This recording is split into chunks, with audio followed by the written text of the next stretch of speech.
As the cleanup continues from last week's flooding, one family's problem was actually created by a creek running through their front yard.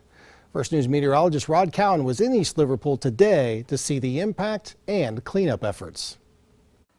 This shows a picture of that, all the garbage and debris and tires. Janice Hutchinson is showing me pictures of last week's flooding. The other night when it was raining and thunder and everything, I just kept,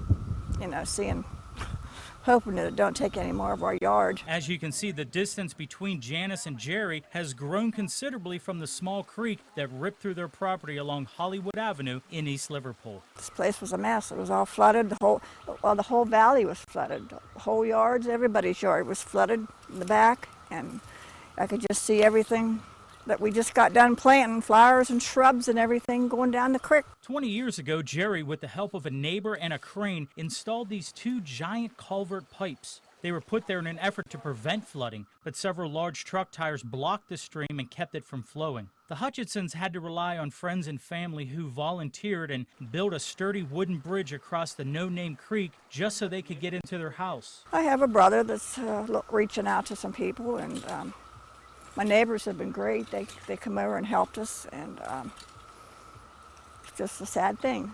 The Hutchinsons do not have flood insurance, and their homeowner's insurance will not cover the stream flooding. And any thoughts of moving? No, we're not going to move.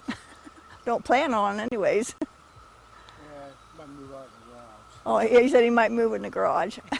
At least their sense of humor didn't get washed downstream. Rod Cowan, WKBN 27 First News.